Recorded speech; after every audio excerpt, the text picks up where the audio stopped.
할렐루야. 오늘은 이사야서 14장 말씀인데요. 하나님의 자리까지 오르려고 했던 바벨론 왕의 교만에 대해서 말씀을 하고 있어요. 오늘 본문을 이해하기 위해서 우리가 앞부분도 좀 지난주에 우리가 살펴봤던 앞부분과 연결되어 있기 때문에 앞부분도 좀 생각을 해봐야 됩니다. 하나님께서 이사야서 14장 1절하고 2절에서 이제 남왕국 유다 백성들과 바벨론의 운명이 뒤바뀔 것이라고 말씀을 하셨어요. 2절에 보면 민족들이 그들을 데리고 그들의 본토에 돌아오리니 이스라엘 족속이 여호와의 땅에서 그들을 얻어 노비로 삼겠고 전에 자기를 사로잡던 자들을 사로잡고 자기를 압제하던 자들을 주관하리라, 이렇게 말씀했어요. 이스라엘 백성들의 회복을 말씀하십니다. 그러면서 하나님께서 이스라엘 백성들에게 은혜를 주시니까 그들이 포로된 땅에서 돌아오게 되어지고 그들을 압제했고 그들을 고통스럽게 했던 그 사람들을 사로잡아 올 뿐만 아니라 그 사람들을 노비로 삼는 그런 역사가 일어난다라는 거예요. 그걸 지금 이사야 선지자가 예언을 하고 있습니다. 유다 백성들은 여러분 언제나 강대국들 틈바구니 속에서 항상 압제를 당하고 고난도 당하고 전쟁에서 져서 포로로 끌려가고 이런 일들이 반복되었잖아요. 그런데 이제 그런 것들이 끝이 나게 되고 하나님께서 그들에게 은혜를 주심으로 이제 포로된 땅에서 돌아올 뿐만 아니라 자신들을 압제했던 그 이방 민족들을 종으로 삼는 그런 역사가 일어난다는 거예요. 여러분, 언제 이런 역사가 일어날까요? 그것은 유대 백성들이 하나님의 말씀을 붙잡고 하나님을 의지하고 신뢰할 때 이런 일이 찾아오는 것이죠. 저희들 역시도 똑같아요. 여러분, 인생은 우리의 노력으로만 되는 게 아니에요. 능력으로만 되는 게 아니에요. 하나님의 말씀을 붙잡고 신실하신 하나님을 의지하고 그 하나님만을 바라보게 되어질 때 우리의 인생이 바뀌게 되고 운명이 뒤집히는 그런 역사가 일어난다라는 거예요. 오늘날에도 똑같습니다. 이 원리는 항상 어느 시대에고 동일하게 적용이 되어져요. 여러분의 인생을 세우려고 새벽부터 나가서 일하는 것보다 여러분 차라리 하나님 앞에 먼저 엎드려서 하나님께 은혜 받고 말씀을 붙잡고 신실하신 하나님께 기도하는 편이 빠르다는 거예요. 언제나 역사 속에서 그런 일들은 반복되어 왔다라는 것이죠. 이스라엘 백성들이 이제 포로된 생활에서 돌아오고 그들을 압제했던 사람들을 종으로 삼는 그런 놀라운 역사가 있게 될 것을 이사야 선지자는 예언을 했습니다. 여러분, 유다 백성들의 믿음이 회복되어지면 바벨론의 압제는 저절로 끝나는 거예요. 바벨론의 포악함과 바벨론 사람들이 이스라엘 백성들을 고통스럽게 했던 그런 일들은 완전히 끝장나요. 왜냐하면 왜 여러분 하나님께서 바벨론을 들어 사용하셨다고 그랬죠? 남왕국 유다를 연단시키기 위해서, 그들로 하여금 회개하고 하나님께 돌아오게 하기 위해서 아수르도 그렇고 바벨론도 그렇고 하나님께서 사용하는 몽둥이였어요. 자녀들 말 안 듣고 계속해서 나쁜 짓만 하면 어떻게 되죠? 몽둥이를 들어서 오늘은 좀 맞아야 된다, 너 정신을 차리려면 맞아야 정신을 차린다 하고 몽둥이로 맞았잖아요. 저도 어렸을 때 몽둥이 찜질 당했어요. 잘못한 것 없어도 그냥 맞기도 하고 또 잘못해서 맞기도 하고. 이 몽둥이예요. 바벨론도 그렇고 아수르도 그렇고 하나님께서 우상을 섬기고 하나님의 말씀을 버려버린 남왕국의 백성들을 하나님께로 돌이키게 하는 진노의 몽둥이였다는 거예요. 그러면 여러분, 이 진노의 몽둥이가 언제 버림을 받느냐? 여러분, 언제 버림을 받겠어요? 남한국 유다 백성들이 정신을 차리고 하나님께로 돌아오고 하나님을 의지하고 하나님만을 섬기게 되면 더 이상 진노의 몽둥이가 필요 없잖아요. 그러면 이 진노의 몽둥이는 이 불태워 버리는 거예요. 완전히 폐기 처분해 버린다라는 것이죠. 그래서 바벨론이라고 하는 나라는 하나님께서 남한국 유다 하나님의 자녀들을 말씀으로 훈육하고 온전히 신실하신 하나님만을 의지하게 하기 위해서 사용했던 몽둥이였던 것이죠. 그래서 그들을 이제 버리겠다고 말씀하시는데요, 하나님께서는 바벨론 왕에 대해서 두 가지 비유를 들어서 말씀하셨어요. 지난주에 첫째는요 9절인데 한번 9절 한번 읽어볼까요? 시작. 아래에 수월이 너로 말미암아 소동하여 내가 오는 곳을 영접하되 그것이 세상의 모든 영웅을 너로 말미암아 움직이게 하며 열방의 모든 왕을 그들의 왕자에서 일어서게 함으로. 아멘. 바벨론 왕이 이제 지옥에 왔어요. 죽어서 지옥에 왔어요. 그랬더니 거물급 인사가 왔다고 먼저 바벨론 왕이 죽였던 그 수많은 백성들과 또 수많은 그 작은 나라의 왕들이 일어나서 바벨론 왕을 비웃는다는 거예요. 너도 안 죽을 것처럼 뭐 그러더니 너도 죽어서 왔구나 하면서 비웃는다는 거죠. 두 번째는 그렇게 대단한 권력을 휘둘렀던 바벨론 왕도 죽으니까 시체가 구더기에 덮여 있게 되었다, 그런 말씀 지난주에 말씀드렸잖아요. 그래서 11절에 보면 내 영화가 수월에 떨어졌으며 내 비파 소리까지로다 구더기가 내 아래 깔리며 지렁이가 너를 덮었도다. 구더기가 그의 시체를 다 먹어버렸다는 거예요. 여러분, 아무리 잘나도 세상에서 아무리 높아져도 결국에는 구더기가 먹는 그런 존재라는 것이죠. 그래서 사람은 항상 겸손해야 된다는 거예요. 바벨론 왕이 굉장히 교만했습니다. 특별히 여러분 잘 아는 다니엘서 보면 바벨론의 느부갓네살 왕이 나오잖아요. 굉장히 교만했잖아요. 어떻게 교만했어요? 바벨론 온 땅에 자기의 형상을 따라서 금신상을 만들어놔요. 금신상. 그리고 정오가 되면은 모든 백성들이 일을 멈추고 그 금신상에게 계속해서 절을 해야 돼요. 자기가 마치 하나님의 자리에 오른 것처럼 자기를 신처럼 모든 백성들에게 떠받들게 만들고 경배하게 만들었다는 거예요.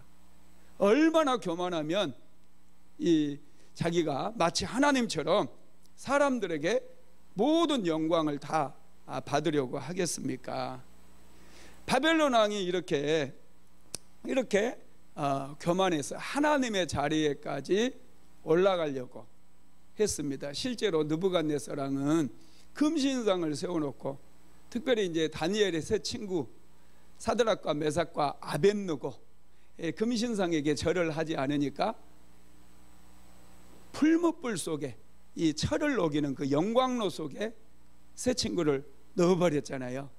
그럼에도 불구하고 하나님께서 풀무불 속에 함께 가심으로 다니엘의 세 친구는 머리카락 하나 상하지 않고 살아나는 그런 놀라운 역사들이 있었던 것이죠.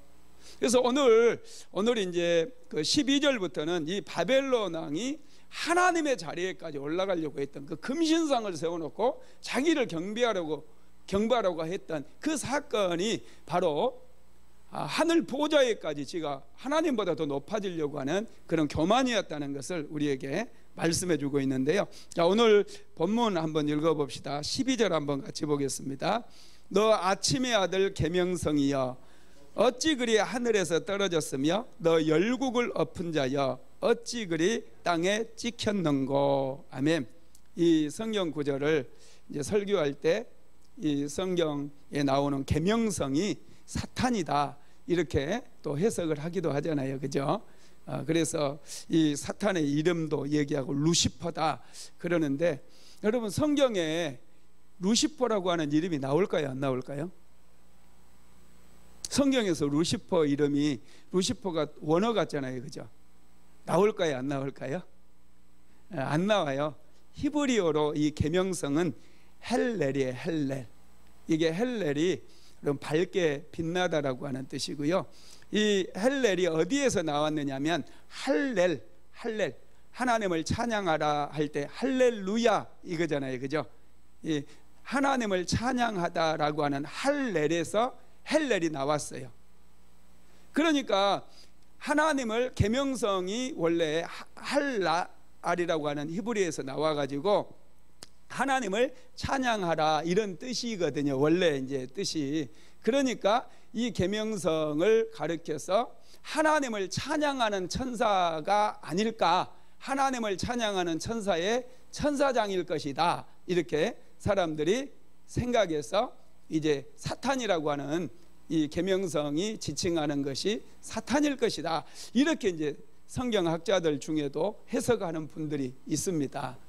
그리고 그러면은 루시퍼라고 하는 말은 어디에서 나왔느냐? 여러분 성경이 처음에 구약 성경은 히브리어로만 기록이 되어 있었어요. 아시죠? 그러다가 이 헬라 시대, 헬라 제국 시대에 특별히 이제 알렉산더 대왕이 헬라 제국을 세워가지고 어디까지 다 점령하게 되냐면 유대 땅뿐만 아니라 이스라엘 땅뿐만 아니라 저기 애굽까지, 그리고 앞에 바벨론 지역, 그 유프라테스가 오예벳 우리 배운 지도 있잖아요, 그 지역뿐만 아니라 저 그리스 반도, 터키까지 전부 점령을 해버려요. 누가요? 알렉산더 대왕이. 이 알렉산더 대왕이 헬라 제국을 세워가지고, 이 헬라는 그때 당시에 이제 그리스, 마케도니아 이런 지역이에요. 이 지역의 언어가 세계 공용어가 되어버려요. 전체 나라를 통일을 해버리니까 이 그리스, 이 마케도니아 이쪽의 언어가 이제 헬라어였는데, 이 원래는 마케도니아 제국이었어요. 그런데 이 제국의 이름을 헬라 제국으로 이름도 바꾸고, 세계를 통치하려면 여러분 이 공용어가 있어야 되잖아요. 그래서 그때 당시에 벌써 헬라어가 그 유럽의 거의 전 지역의 공용어가 되어버립니다. 그리고 이제 알렉산더 대왕이 죽고 나서 이 헬라 제국이 4개의 나라로 쪼개져요. 4개의 나라로 쪼개지는데, 알렉산더 밑에서 장군 노릇했던 4명이 한쪽씩 다 날아갔습니다. 그래서 이제 이 가나안 땅을 중심으로 하면은 위쪽에 있는 이 시리아, 아람 지역에 세워졌던 그 나라가 셀루코스 왕조고, 이 애굽 지역에, 애굽은 이제 완전히 종말을 고해, 애굽이라고 하는 나라는 역사 속으로 사라져 버리고, 이 헬라 제국이 점령을 했다가 이 제국이 이제 나누어지면서 프톨레미 왕조라고 하는 새로운 왕조가 들어와요. 이 프텔로미 왕조에서는 그 이집트의 그쪽에 알렉산드리아라고 하는 그런 도시를 만들고, 그곳에 엄청나게 큰 도서관을 세워요. 세계 최고의 도서관을 세우면서 모든 세계 각지에 있는 책들을 그 알렉산드리아에 다 이제 도서관에 저장하기 시작합니다. 그러면서 그때 이제 구약 성경을 헬라어로 번역하는 작업이 벌어져요. 그래서 이제 처음으로 구약 성경을 번역을 하게 되는데, 헬라어로 번역한 그 성경을 70인역이다 또는 셉투아진트다 이렇게 얘기를 해요. 이 헬라어로 이제 처음으로 성경이 번역이 된 거예요, 이게. 그리고 나서 이제 이 지역을 또다시 누가 점령을 해요? 이 프톨레미 왕조까지 다 이제 멸망시키고, 셀루코스 왕조 이 지역 누가 다 점령을 하게 되냐면 로마가 점령을 해요. 로마가 완전히 그쪽으로 다 이제 점령을 하고, 헬라 제국도 이제 무너지고, 그 4개의 왕국도 무너지고, 로마가 유럽 지역, 이 중동 지역까지 싹 점령을 합니다. 그러면서 다시 이제 공용어가, 헬라어가 이제 약간 변형된 형태인 라틴어로 바뀌게 되어져요. 라틴어로 바뀌면서 그러면 헬라어 성경이 이제 다시 무슨 성경으로, 무슨 어로 번역이 돼야 되죠? 라틴어로 번역이 되는 거예요. 그래서 모든 사람이 볼 수 있게, 그래서 라틴어로 번역이 이제 이루어지는데, 제롬이라고 하는 사람이 헬라어 성경을 라틴어로 번역을 해요. 이 라틴어로 번역을 하는 가운데서 계명성이라고 하는 것을 루시퍼라고 번역을 하는데, 라틴어에 이 그리스 로마의 그런 그 신화가 많이 라틴어에는 담겨져 있습니다. 그러면 루시퍼는 어디에서 나왔느냐 하면, 원래 새벽을 여는 신이 그리스 로마 신화에서는 오로라예요. 오로라 아시죠? 오로라. 여러분 오로라 많이 들어보셨죠? 이 오로라가 새벽의 신이에요. 새벽의 여신. 이 새벽의 여신 오로라가 낳은 신이 루시퍼입니다.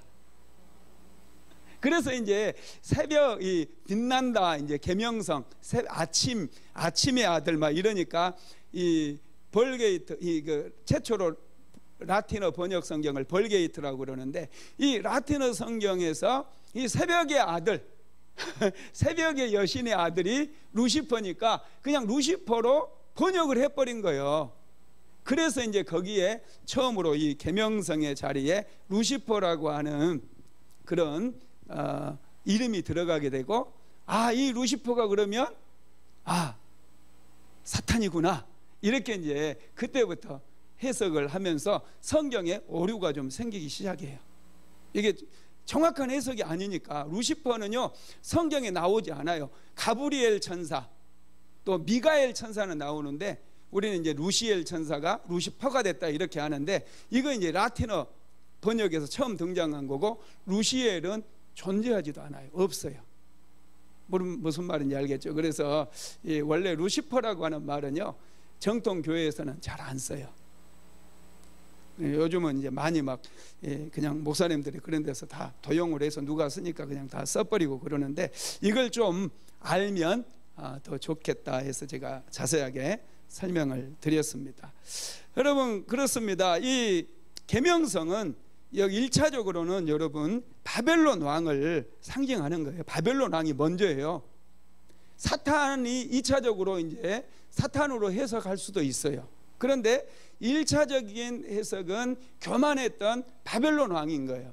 특별히 느부갓네살 왕을 상징을 하고 있어요. 느부갓네살 왕이 너무 교만해가지고 하나님의 영광을 가로채버렸잖아요.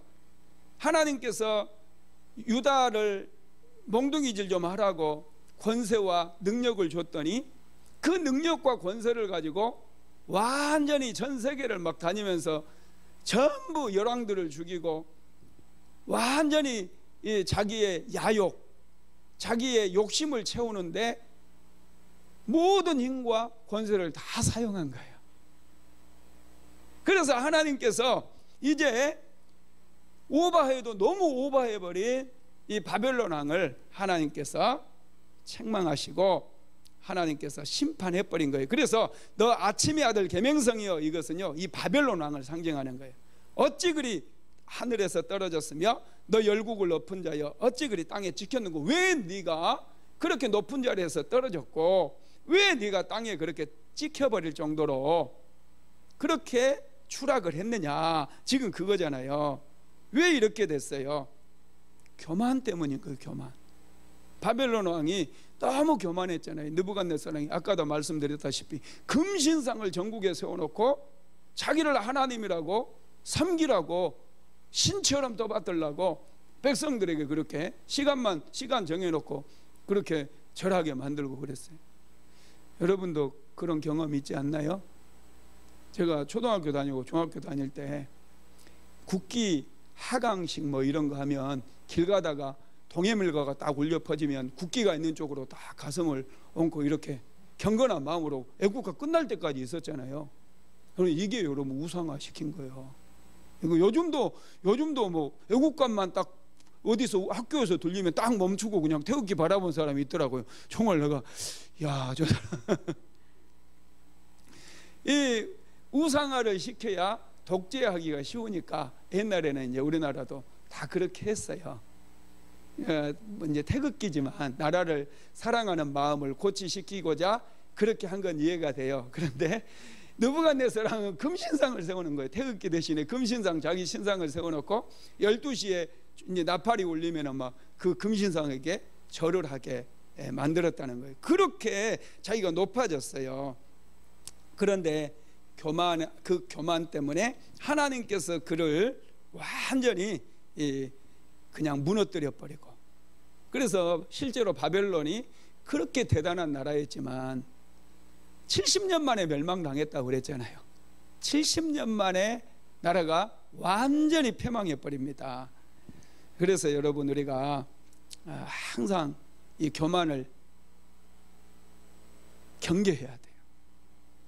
교만은 패망의 선봉입니다. 정말 우리는 이 하나님 앞에 서고 사람들 앞에 서고 겸손하게 살아야 돼. 그래야 하나님께서 주시는 은혜를 충만하게 받을 수 있습니다. 여러분, 바벨론 왕의 교만이 어디까지 올라갔는가 한번 볼까요? 자, 이사야서 14장 13절 한번 같이 읽어봅시다. 내가 내 마음에 이르기를 내가 하늘에 올라 하나님의 무별 위에 내 자리를 높이리라. 내가 북극 지폐의 산 위에 앉으리라. 아멘. 이 말씀 역시도 두 가지로 해석을 할 수가 있습니다. 첫째는 바벨론 왕이 스스로 자기에게 하는 독백으로 보는 견해가 있어요. 자기는 너무나 높은 자이기 때문에 이 세상에는 감히 자기와 겨룰 자가 없다는 거예요. 그래서 자신은 하나님의 하늘의 신들과 자기는 겨루어야 된다고 생각을 한 겁니다. 그래서 오늘 우리가 읽은 이 13절에 보면은 하나님의 무별들 위에 그런 말이 있잖아요. 하늘에 올라 하나님의 무별 위에 내 자리를 높이리라, 이런 얘기가 있어요. 이게 이제 하나님의 무별들은 천사를 얘기하는데 자기가 이 천사들 위에 가장 높은 곳에 자리를 잡겠다, 그렇게 하면서 또 북극의 지폐, 이 북극 지폐는 신들의 모임에서 최고의 자리에 자기가 앉아야 한다고 그렇게 혼자서 독백하고 있는 거예요.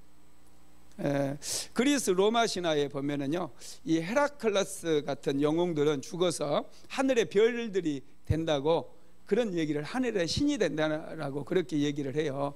그래서 하늘에 뭐 별자리도 헤라클레스 자리도 있고 막 그러잖아요. 세상의 영웅들을 신 취급을 해서 그 아킬레스 뭐 이런 그리스 로마 신화에 나오는 이런 아킬레스 이런 사람들은 여러분 굉장한 이 그리스의 용사들이었어요. 아주 고대의 용사들인데 지금은 뭐 이 사람들을 신의 자리에 올려놔 버렸어요. 로마 신하들이 다 그렇습니다. 이것처럼 바벨론 왕 역시도 자기도 하늘의 무별들 위에 가장 높은 곳, 하나님보다도 더 높은 자리에 자기가 자리를 잡아야 된다, 이렇게 혼자서 고백했다는 거예요. 독백을 했다는 거예요. 이거 엄청난 교만 아닙니까? 한낱 피조물에 불과한 인간이 하나님의 자리보다 더 높은 곳에 자기 자리가 있어야 된다, 이렇게 아주 교만한 말을 했다라는 것이죠. 하여튼 그리고 두 번째로는요, 이 본문을 사탄에 대한 설명이라고 보는 견해가 있는데, 이 사탄이 교만해져서 뭐 우리가 잘 알다시피 이 하늘에 이 하나님을 찬양하는 천사장이 자기가 하나님의 자리에 올라가려고 한 그런 일이 있었다, 하늘의 반역 사건이 있었다, 그것을 이제 설명한다고 얘기해요. 그래서 자기를 따르던 하늘의 천사 3분의 1을 데리고 반역했다가 하나님의 심판을 받아서 완전히 땅에 떨어진 그 사건이라고 또 해석을 하는 신학자들도 있습니다. 하여튼 여기서는 어찌됐건 이 바벨론 왕에 대한 심판이 1차적이기 때문에 다른 거 생각하지 마시고, 이 바벨론 왕이 교만해졌기 때문에 하나님 앞에 심판을 받았는데, 이 바벨론 왕의 교만이 하나님보다 높아지려고 했던 것. 여러분, 실제로 아담과 하와가 에덴 동산에서 마귀의 유혹을 받았을 때 마귀가 어떻게 유혹을 해요? 이 선악과를 먹으면 내 눈이 밝아져서 하나님같이 될 것이다, 그렇게 유혹을 했잖아요. 하나님같이 된다고 하는 그 한마디에 아담과 하와가 그 선악과를 먹어버렸거든요. 그래서 그들은 결국 에덴 동산에서 추방당하게 되어졌잖아요.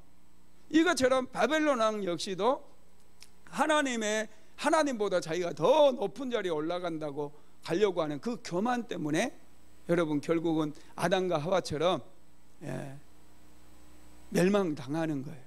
이 아담과 하와는 쫓겨났지만은 이 바벨론 왕에서도 폐위가 되어지고 이렇게 추방이 되어진 것이죠.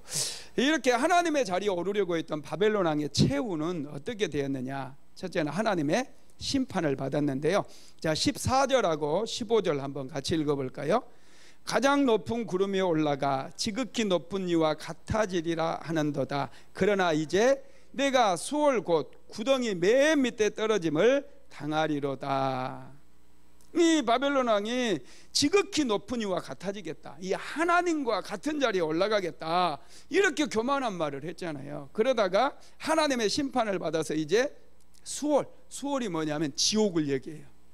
지옥 곧 구덩이 맨 밑에, 지옥의 가장 밑바닥에 떨어짐을 당하리라, 이렇게 말씀을 하셨어요. 여러분, 높은 곳을 너무 좋아하면 안 돼요. 높은 곳은 굉장히 위험해요. 높은 데 올라가 보셨어요? 밑에 내려다보면 아찔해요. 높은 곳은 위험한 곳일 뿐만 아니라 바람도 굉장히 많이 불어요. 오래 머물 수 있는 곳이 아니에요. 에베레스트 산에 올라가면 바로 내려와야 돼요. 안 그러면 얼어 죽어버려요. 높은 곳 좋아해요. 사람들은 대통령의 자리 막 서로 올라가려고 그러잖아요. 그런데 그 자리 좋은 거 아니더라고요. 이 높은 곳은 오래 머물 수 있는 자리가 아니에요. 평안한 자리가 아니에요. 바로 올라가면 바로 내려와야 되는 그런 자리예요. 그런데 바벨론 왕은 그 높은 자리 하나님께서 높여주시니까 더 높아지려고 그렇게 했다가 하나님의 심판을 받아서 가장 밑바닥, 지옥의 밑바닥에 떨어져 버렸다는 거예요. 예수님은 원래 높으신 분이잖아요. 하늘에 계신 분이잖아요. 하나님의 아들이죠. 그런데 예수님은 더 높은 게 아니라 예수님은 낮아지셨어요. 낮은 곳에 은혜가 모입니다. 항상 낮은 곳에는 물이 모이잖아요. 물이 모여요. 그리고 낮은 곳에 은혜가 쌓이게 되어져요. 하나님의 은혜는 낮은 곳으로 흘러요. 그래서 누가 은혜를 많이 받느냐? 항상 겸손한 사람들. 겸손이라고 하는 게 뭐예요? 자기를 낮추는 거예요. 낮출 때 은혜 받고 낮출 때 축복도 받는 거예요. 근데 사람들은 자녀들 교육시킬 때, 야, 너 그렇게 해서 되겠냐? 네 높아지려면 열심히 공부해야지. 너 도대체 뭐가 되려고 그러니? 이렇게 책망하는데, 여러분, 이 낮은 곳에 하나님의 은혜가 있다. 높은 곳은요 위험해요. 그래서 이 윤석열 검찰총장도 높은 곳에 올라가니까 얼마나 지금 얼마나 힘들어요. 다들 힘들어요. 높은 곳에. 추미애 법무부 장관도 막 난리가 났어. 지금 못한다, 잘한다, 이렇게. 높은 곳은 원래 바람 잘 날이 없습니다. 그래서 우리 같이 좀 낮은 사람들은 조용하고 은혜 많이 받잖아요. 그죠? 네, 그렇습니다. 두 번째로 바벨론 왕을 본 모든 사람들이 그를 비웃는다는 거예요. 자, 16절에서 17절 한번 읽어봅시다. 너를 보는 이가 주목하여 너를 자세히 살펴보며 말하기를, 이 사람이 땅을 진동시키며 열국을 놀라게 하며 세계를 황무하게 하며 성읍을 파괴하며 그에게 사로잡힌 자들을 집으로 놓아보내지 아니하던 자가 아니냐 하리로다. 아멘. 이제 바벨론 왕이 지옥에 갔어요. 그랬더니 지옥에 많은 이 바벨론 왕에게 죽임을 당했던 그런 왕들이 지금 있다고 그랬잖아요. 그 왕들이 느부갓네살 왕을 자세히 살핀대요. 그가 누군가 자세히 살펴보면서 말하면서, 이 사람이 바로 그 사람이야? 막 땅을 진동시키고 세상을 황폐하게 만들고 성읍을 파괴하고 그 사로잡힌 자들을 막 포로로 끌려가고 돌려보내지도 않고 그 무식한 그 인간 맞아? 막 이러면서 하여튼 여러분, 그러면서 이제 이 사람들이 뭐라고 그러겠어요? 너 일로 좀 와보지?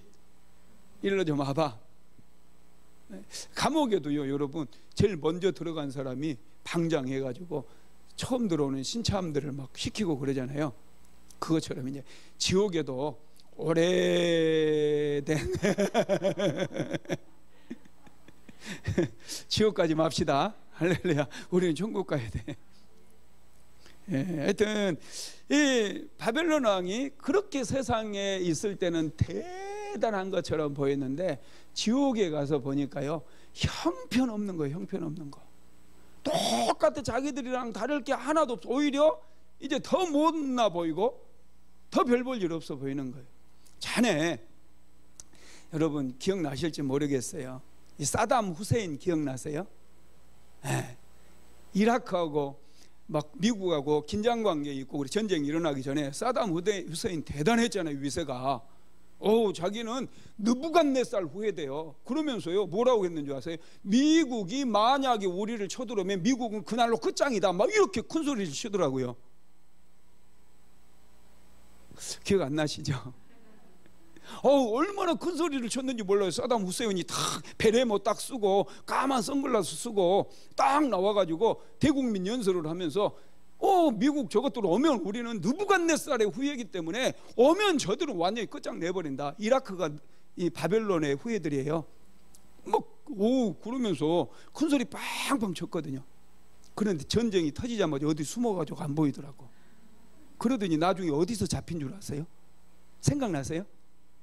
이 하수구 물 흐르는 데 있죠. 그 배수관에서 체포가 되더라고요. 근데 그 배수관에서 체포된 사담 후세인이 그대로 이제 중계가 됐거든요. 카메라로 이렇게 비춰주는데 보니까 그렇게 초라해 보이는 거예요. 완전히 거지 같아. 이제 지옥에 가서 보면은 이제 그 느부갓네살이 지옥에 왔을 때 먼저 간 사람들을 보니까 아마 사담 후세인처럼 그렇게 초라해 보였던 것 같아. 정말 별 볼 일 없는 놈한테 우리가 당했네. 저까이 거한테 우리가 당했어. 이런 생각이 들면서 너 이리 와, 너 이리 와, 이 따까리 하면서 막 월차례도 주고 막 그랬을 것 같아요. 하여튼 그래서 이제 바벨론 왕을 본 모든 사람들이 지옥에서 비웃는 것을 얘기를 하고 있고요. 세 번째로는 바벨론 왕은 무덤에서도 내쫓긴대요. 18절에서 19절 한번 읽어봅시다. 열방의 모든 왕들은 모두 각각 자기 집에서 영광 중에 작은만은 오직 너는 자기 무덤에서 내쫓겼으니 가증한 나무가지 같고 칼에 찔려 돌구덩이에 떨어진 죽음들에 둘러싸였으니 밟힌 시체와 같도다. 아멘. 열방의 바벨론 왕에게 죽었던 모든 사람들은 그래도 이제 보니까 무덤이 잘 만들어져 가지고 회파되지도 않고 무덤 안에서 거의 이제 쉬는 것처럼 보이는 거예요. 지옥 갔는지 사람들은 모르잖아요. 그러니까 무덤이 잘 만들어 있으니까 잘 이렇게 편안하게 지내는 것 같은데, 이 바벨론 왕은 어찌된 영문인지 무덤을 만들었는데 무덤이 다 파헤쳐지고 시체가 내동댕이 쳐졌어요. 왜 그랬을까요? 원수진 사람이 많은 거야. 엄청나게 많은 나라를 무너뜨리고 많은 사람 죽이고 막 포로로 끌고 가버리고 그러니 자자손손 대대로 원한 맺힌 사람이 있겠어요? 없겠어요? 많겠죠? 그러니까 원한 맺힌 사람들이 그 무덤을 도굴해 가지고 이 뼈다귀라도 내가 그냥 아작을 내놓겠다 하고 그 후손들이 무덤을 도굴해 가지고 그냥 막 바벨론 왕의 뼈다귀를 그냥 사정없이 패댕이를 치고 그것을 얘기하는 거예요. 그러니까 우리가 인생 살 때 잘 살아야 되겠어요? 못 살아야 되겠어요? 잘 살아야 돼요. 여러분들의 뼈다귀를 꺼내버리면 어떻게 하겠어요 이거? 예, 이 바벨론 왕의 여러분, 이 바벨론 왕은 자기 무덤에서까지 내쫓겠다는 것은 바벨론 왕은 무덤에서까지 파헤쳐진다는 거예요. 파헤쳐져. 그러면서 하는 말이 가증한 나무가지 같대요. 가증한 나무가지 같다. 바벨론 왕은 가증한 나무 가지 같대요. 이게 무슨 말이냐면 사람이 자기 집에다가 나무를 한 그루를 심었어. 그럴 때 이 나무가 막 쑥쑥 자라면서 가지가 뻗어나가는데 그냥 지붕을 막 뚫어버려요. 벽을 뚫어버려가지고 막 담벼락을 무너뜨리려고 그래. 그러면 여러분 가지를 어떻게 하겠어요? 잘라버리잖아요. 잘라버려요. 이 느부갓네살 왕이 그랬다는 거예요. 하나님께서 이 유다를 좀 훈련시키려고 샀더니 하나님께서 사랑하는 그 백성들을 그냥 완전히 다 아작을 내놓으려고 그러는 거예요. 그래서 하나님께서 가지를 잘라버렸다. 지금 가증한 나무가지 같단 말은 그런 말입니다. 그리고 칼에 찔려 돌구덩이에 떨어진 죽음들에 둘러싸였으니 밟힌 시체와 같도다. 이 말씀이 또 있는데 이 말씀은 무슨 말씀이냐면은 잘 여기 보면은 바벨론 왕이 시체에 둘러싸여 있다.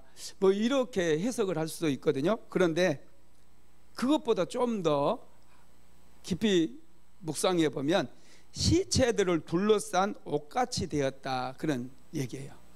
많은 시체들을 둘러싸는 그 옷처럼 바벨론 왕이 저주를 받은 거예요. 옷은 여러분 좋은 역할도 하잖아요. 그죠? 사람들을 예쁘게도 막 옷이 날개라는 얘기도 있잖아요. 좋은 옷, 고급스러운 옷을 입으면 좀 신분이 좀 높아지는 것 같고 그래서 좋은 옷을 입기도 하고 그래요. 뿐만 아니라 이 더우니까 추우니까 이제 다들 두꺼운 파카도 다 입으셨잖아요. 따뜻하게 해주잖아요. 이 좋은 역할을 해줘요. 그런데 여러분 시신을 싸는 수의는 예쁠 필요 있어요 없어요? 뭐 시신을 싸는 수의를 앙드레 김이 디자인했다 뭐 이런 거 보셨어요? 색깔을 최고급 비단으로 실크로 만들어가지고 막 그런 게 아니잖아요. 수의는 그냥 잘 썩으면 돼요. 잘 썩은 재질로 해야 돼요. 안 썩으면 골치 아프거든요. 구더기가 더 먹거든요. 그래서 이 여러분 수의같이 되었다는 얘기는 이게 정말 볼품이 없고 정말 저주의 극을 달리는 그런 상황을 묘사를 하고 있다라는 거예요. 바벨론 왕의 삶은 정말로 저주받은 삶이었다는 거죠. 얼마나 저주를 받았으면 시체를 감싸는 수의처럼 되어버렸다. 그런 얘기를 합니다. 그 다음에 네 번째로요, 하나님께서 바벨론 왕과 그 후손들의 기록을 말살해 버리겠다 이런 말씀을 하시는데요. 자 22절 한번 같이 읽어봅시다. 만군의 여호와께서 말씀하시되 내가 일어나 그들을 쳐서 이름과 남은 자와 아들과 후손을 바벨론에서 끊으리라. 나 여호와의 말이니라. 이 바벨론 땅을 완전히 망하게 할 뿐만 아니라 그 후손들을 바벨론 땅에서 완전히 끊어버리겠다는 거예요. 그래서 이제 사담 후세인이 자기가 느부갓네살의 후예다 그렇게 말하는데 사실 그거 뻥이에요. 이 원래 느부갓네살 후예는 다 끊어져 버렸어요. 그래서 지금 이라크 땅에만 그들이 살고 있지, 이라크 땅에만 살고 있는 애들이에요. 그들이 느부갓네살의 피를 물려받은 게 아니에요. 무슨 말인지 알겠죠? 그런데 이 후세인은 그 교만을 떨다가 지도 그냥 추락을 했어요. 체포돼 가지고 후세인 죽었잖아요. 죽어. 하여튼 이 교만하면 이렇게 빨리 패망하게 된다라는 거예요. 하여튼 하나님께서는 이 바벨론 땅과 그 후손들을 포맷을 시켜버리겠다고 그랬어요. 포맷. 이 그들의 역사도 그들의 인종도 다 정리를 해버리겠대요. 제가 전에 처음에 이제 컴퓨터로 설교 준비하고 그럴 때 막 컴퓨터 작업을 해놨는데 갑자기 전기가 정전이 돼버린 거예요. 그랬더니 다시 컴퓨터를 켰는데 그동안 설교 준비해놨던 게 싹 날아간 거예요.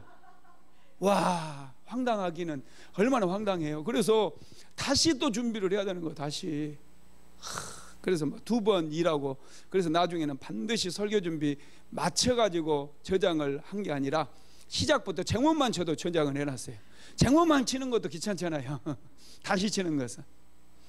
하여튼 그 바벨론 땅의 느부갓네살 왕의 그 영화로움은 완전히 다 하나님께서 없이 해버린다. 그 모든 후손들을 다 끊어버리기 때문에 다 없어지는. 그러니까 지금 이라크 땅에 살고 있는 사람들은요, 느부갓네살 왕의 후예들이 아닙니다. 그들은 그냥 아랍인들 섞인 애들, 그래서 살 곳 없어고 밀려가지고 그 땅에 들어가서 사는 애들이 별볼 일 없는 애들이에요. 걔네들이 그냥 그 땅에 산다고 자기들이 느부갓네살의 후예라고 그러는데 천만의 말씀, 성경을 보면 알 수 있어요. 아니에요. 그리고 실제로요, 여러분 그 지역에 황폐해져 가지고 한 명도 사람들이 살지 않았을 때가 많았어요. 역사적으로 보면은 그 지역이. 그렇습니다. 그래서 이제 바벨론의 그 거대한 도성들이 싹 사라져 버린 거예요. 싹 사라졌어요. 페르시아가 지배하면서요, 그 지역에 싹 사라져 버려요. 싹 없어져 버립니다. 말씀을 마무리하겠습니다. 바벨론 왕은 교만 때문에 하나님의 자리까지 자기가 올라가려 했다가 결국 하나님의 심판을 받고 말았습니다. 하나님께서는요, 이제 어떻게까지 바벨론 왕을 심판하시느냐, 빗자루로요 청소까지 해버린대요. 자, 23절 한번 읽어봅시다. 내가 또 그것이 고슴도치의 구렬과 물웅덩이가 되게 하고 또 멸망의 빗자루로 청소하리라. 나 여호와의 말이니라 하시니라. 전에도 제가 말씀드렸는데 바벨론 도성은 여러분 얼마나 대단한 성이었는지, 이 성을 이렇게 짓고 나서 성 주변으로 거대한 이 수로를 만들었다고 그랬잖아요. 이 호수를 만든 거예요. 성 주변, 이게 성이다 그러면 동서남북 사방으로 엄청나게 깊은 호수를 만들어 놨어요. 그래가지고 이 성에 들어가려면 이제 만화 영화 같은 데 보면은 막 말들이 이렇게 성으로 팍 들어가려고 할 때 이제 뭘 막 돌리면은 성문이 이렇게 탁 내려와 가지고 이 다리를 놔주잖아요. 그러면 말들이 딱 지나가면 다시 성문을 닫아라 하고 딱 닫아버리잖아요. 이방 민족의 침략을 못하게 하기 위해서요, 그렇게 거대한 이 호수를 전부 깊게 파가지고 물을 끌어들여가지고 이 반드시 다리를 이렇게 성에서 이렇게 딱 내려가지고 이렇게 사람들이 나가게 하고 또 다리를 끌어올려가지고 이방 민족이 침략을 못하게 그렇게 성을 만들어 놨어요. 그런데 어떻게 됐다고요? 이제 그것이 고슴도치들이 사는 구렬이 되고 물웅덩이, 호수가 다 말라버리고 물웅덩이 몇 개 남고, 그리고 하나님께서 멸망의 빗자루로 그냥 그 성까지 싹 쓸어가지고 청소해버린대요. 실제로 그렇게 돼버렸어요. 역사적으로. 정말 놀랍지 않습니까? 이 이사야 선지자는 지금 느부갓네살랑 얼굴도 본 적이 없어요. 지금 이사야 선지자가 활동할 당시는 아수르가 가장 강력한 제국이었고, 아수르를 무너뜨린 게 이제 이 바벨론하고 메대 나라라고 그랬잖아요. 연합해가지고 아수르 무너뜨렸는데, 이 한참 뒤에 나오는 왕인데요, 하나님께 그렇게 영감을 받아서 이런 예언을 하셨다는 거예요. 이사야서 말씀을 통해서 하나님께서 정말 우리에게 하시고자 하는 말씀이 뭐냐면, 첫째는 겸손하라는 얘기입니다. 겸손해야 돼요. 그리고 하나님의 말씀을 붙잡으라는 거예요. 하나님의 말씀으로 돌아가고 말씀 붙잡고 신실하신 하나님만을 믿고 의지하고 하나님께 기도하면 하나님께서 은혜를 주시겠다. 그게 여러분 지금 계속해서 우리에게 반복해서 던져주는 메시지라는 거예요. 하나님의 말씀을 붙잡고 그 말씀 속에서 하나님께 주시는 큰 은혜를 다 받아 누리게 되기를 주님의 이름으로 축원합니다.